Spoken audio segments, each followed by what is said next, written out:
Right, it's me back again. And she, do you hear your phone voice doing a wee promo for your show?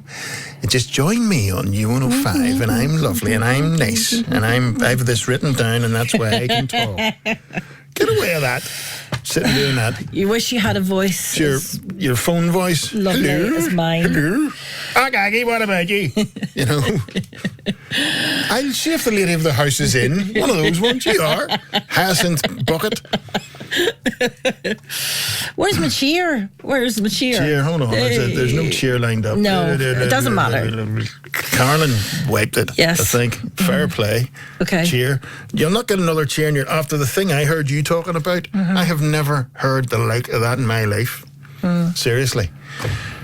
All right. So folks, if you could see my face, I'd be going...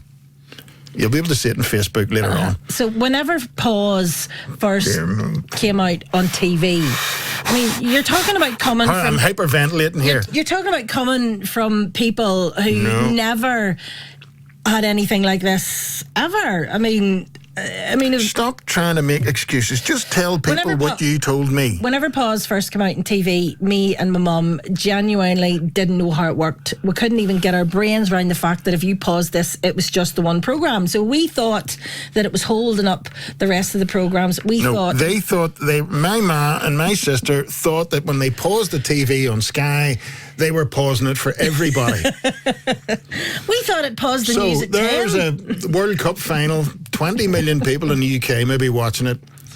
Pause that, I'm going to make a cup of tea. So that means 19 million and the rest of them, just one short of 20 million, are all starting going, God's sake, Linda's making tea. If we'd have waited, how long's she going to be? Hope she didn't fill the kettle the whole way because it's going to take even longer. The thing is... So then you think everybody's as...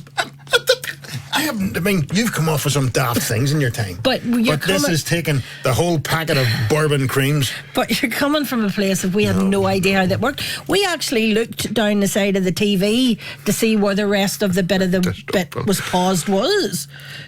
Why do you think there's like a traffic jam in the TV when you pause all these wee bits of scenery and all come, whoa, hold on, get back, there's a cup of tea being made. Oh, she's going to the toilet as well.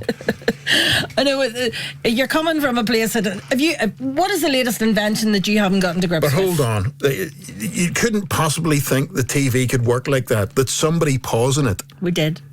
You know, what about people who pause it to go out and walk the dog and all? Do you think everybody else is sitting going... No, but... She walked that dog this morning. No need to walk that again. Like your woman in London. No, but we didn't think it through because we couldn't understand... No, certainly you didn't. ...how it worked. We just couldn't get to grips with it and couldn't understand how it worked. So, there you go. Everybody's got something about technology that they don't get. No, you have everything about technology. Yeah. In here, you're famous. You're famous for not knowing anything about technology. I had to show you how to send an email the other week. Hey, there's no need to go down that road. There's no need. I think it's a disgrace, to be honest. Even Frank can send an email. Hey, he's saying that because he put his head in the door there. I'm waiting on him coming in. And him a Man City fan. No, Linda, that's the disgrace. Thinking that when you pause the TV... And you look down the side of the TV, what did you expect? Did you expect the TV to start overflowing with pictures? I thought there was part of what was before or what's coming after still there, because where did it go? If you pause it, where did it go? Oh, my God. I don't think that's such an absurd thing. I don't curse, and you've got me close. I'm telling you. Right. Can we talk about keys? Talk about anything. So, an observation that I made earlier on today. So, I was speaking to my friend Pauline, and her dad is a busy person, but like everybody else who's listening, I'm sure that somewhere you've got a bunch of keys. You've got keys for stuff that you don't even have anymore. You've keys for doors that you don't even live in the same house. And he keeps his keys in a hat, and none of these keys have any doodads on the end, and he still knows what every key is. So people sitting listening are going, I have a bunch of those keys in that drawer. But listen, I know you think it's the logical thing to have tags on your keys that say, yes, key to the Rolls Royce, yes, key to the servants' quarters, yes, key to the east wing of the house, key to the safe, right? people aren't supposed to put tags on keys. Why? Because if a burglar comes in, you're just telling them right away, right, don't waste time. There's a key to that one there. Just go straight on in. I know. Right? So you're supposed to memorise what your keys are for. Yes, but my point being, why do we never throw keys away? Why do we keep keys long after I we thought it was only a man don't thing. even have the motor? I There's have keys. a box of keys in my shed. And why is that? Couldn't even tell you what they were for. It must be a man thing because men are stupid. Because a key looks like a nice, precise piece of engineering. And, you know, a man will go, that'll come in useful. I don't want to throw that away. Seriously. I'm waiting. I know Michael Ogle will back me up on this if he's listening. You don't throw keys away. No. You always think, you know, 10 years from now, somebody will say, I wish I had one of them wee silver. Hold on. Right. I know where it is. You know, and you get a key. And it doesn't fit. Of course, it's not going to fit. No. But it's bad luck, that one. So Pauline's dad is making sense. Nearly fit. What? Pauline's dad is making sense. Yes, he is indeed. Okay, right. Johnny, can Linda fast forward to the Cheltenham Gold Cup tomorrow and tell me the winner? No. Michael, don't. No. Don't, because that means everybody will get fast forwarded and we're all going... Right. It's you amazing. Are Maud. It's amazing the things that haunt us. Anyway, But these are balloons. I went to see a film. What? I went to see a film. I've forgotten what you're here for. Right, okay. Go on ahead. I went to see the film. Yes, Mulligan Lenadoon says you were watching Man United the other night and paused it and the teams went for a water break. Running down the line. Whistle. Was it ref offside? No, Linda's tea on. And traces away to get the cat because it's raining. So hold on. Everybody where they were. Hey, you. Get you. Smalling, you weren't there. You were 5 yards back. Now get back. Hold on, I've got it in my ear. And then just put the tea down. Forgot the biscuits. Old Trafford going, for goodness sake. You know. Right, biscuits. Go. Right, go. Or crackers. Yes. Yes. Why? I don't know. You gotta have tea.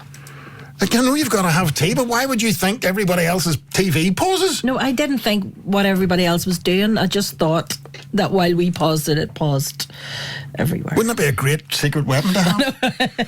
Right, I'm going to make the rest of the world freeze now. Bingo. Right? Mm-hmm. And just walk into town, and you bring your TV remote and stop and start them when you want. There was a film about that. Yes, Click. Click, yeah. Yes. It was rubbish. That's a good idea. So I am still... Hold on. Just stall the ball here. Right. Can I go and take a break and all? Mm-hmm. I mean, I actually do want to lie down but at this stage. Don't pause. I'll be back and don't pause. What, you're writing on my quiz questions? In the name of good... Play a tune. I got those. Look, they're all stapled together and all quiz questions for the next week, and you've just scrawled all over them. What am I going to do? What film are you want to talk about? Talking about my wrestling family. Right. Dear me. Featuring The Rock. Right. Back shortly. I'd love to be able to talk about what you were talking about off air, but we can't. No. Or can we? No. Sure? No. Okay. It's about... No, it doesn't matter. I'd love to be able to talk about it. No. Maybe it's a nighttime discussion. Yes. Maybe it is, yeah. Johnny, when we got our first Ferguson Video Star video recorder, we all thought we had to be quiet when we were recording, or it would record all the talk in the house, says Alan Money Ray. That's quite reasonable. Shush. Do you remember when I used to have to try and tape Top of the Pops with the tape recorder? Yes. And it was in those days, kids now can just download, press of a button, your favourite song. Yes. So you'd be waiting on Top of the Pops and you'd watch it and you'd go, that's cat. Don't like that one, that's cat. Oh, there's a sweet.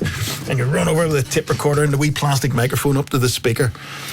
And then usins would all start shouting and, you, sweeter cat, sweeter wick, no, you. I actually have a tape and I'm going, Mommy, they won't shut up. They won't shut up. Ma's going, and then so the rest of the song is my ma shouting at you, so you still can't hear the song. It's, yeah, you always do this and him, stop messing him about, you know, he's trying to tape that band, and that's the next 2 minutes of the song gone.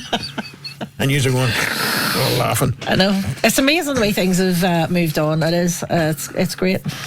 Johnny, we're talking about holding on to keys. Michael Oga, I knew you'd get in touch. He says, I have keys from years back, and yes, a class piece of engineering is a key. And I've got a key from the Titanic.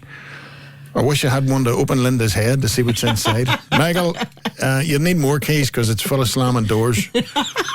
Right. What am I laughing for? What are you laughing for? Oh, dear. Right.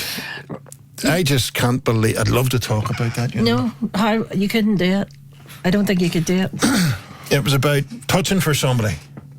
You know, you're out dancing going, yes. Hello, yes. baby. Yes. You know. But not as smooth as that. Not as smooth. Are you dancing, love? Aye. Up for a dance, and then maybe a slow dance, and then it was, you leaving me home, and then... No, we can't. We can't talk about it. Anyway, I went to see It's just what happens next. Yes. Or, how fresh. No. how fresh? How daring? Yes. One might get. And if you really liked someone, you wouldn't get daring. No. We can't do this. No. It's going to make... Anyway, do you want to talk about the film? Oh, a film review. Right, yes. Forgot about that. So I went to see The Rock and My Wrestling Family. Now, the thing is, this is a true story. Yes. And it's about a wrestling family. It's called Fighting With My Family. Oh, is it? Well, you told me it was wrestling, and I'm looking up on Google Wrestling Family, and nothing came up. So this is about the son and the daughter and the mum and the dad, and they've been brought like up. a family. Yes, they've been brought up with wrestling. I'm just pointing out that many people were in the family, and they were brought up with wrestling, but their aim, the daughter and the son, is to get in and fight for the WWE. Yes. So after years of running like a wrestling club and teaching kids and doing everything that this involves, the daughter gets a chance to go and train with the people who, if she's picked as part of the she trainees, gets on the WWE she gets a chance circuit, to be right? on the WWE circuit. So that's what it's about. But this is one of those films that I'm just so glad I went to see because it's brilliant, absolutely brilliant. I actually heard an interview with Stephen Merchant. He's the guy, yes, Ricky Gervais's mate. He wrote it. He saw a documentary about them. He said he was in a hotel. It was one of those. He a couple of nights to kill before he was filming something. And he saw this documentary and he was fascinated about this wrestling family in the middle of England, thousands of miles away from where the WWE is. And he went and spoke to them. And then he said to The Rock, and he expected The Rock to say, take yourself off. But The Rock loved it too. Yes, and it's brilliant. So if you want to go and have a good laugh and just come out feeling really, really good, this film is just so surprising. I just loved it. Yeah, random review, 8 out of 10 says it's very humorous and it's a fun film. It is. Sounds like our kind of thing. It is. All right. Now the thing is, I would give this a secret 9, but I'm really giving it an 8.5 because if I give it a 9, I think you build things up so much and then it ruins it for people. Yeah. But it is a secret. It's a bit like what I said the other week when you used to hear songs have films have won an Oscar, and you go, "Whoa, won an Oscar!" And then you go down and see it, and you go, "What? No, but what was that about?" If you hadn't let and then you look at with one Oscar for best costumes or something, you know, Wick film costumes are lovely. Right. Yes. Johnny, I'm laughing here. I've got all the keys of our old house in Sugarfield Street. The streets were knocked down and rebuilt 10 years ago, says Gary L. See, maybe it's a man thing. It is a man thing. You hold on to keys, but keys, I mean, they just seem too intricate, but intricate. It's easy for you to I'll put these teeth back in. They just seem too well engineered to throw out. So you hang on to wee keys. I long for the day when one of them comes in useful. But right. Like yourself. I'll be back.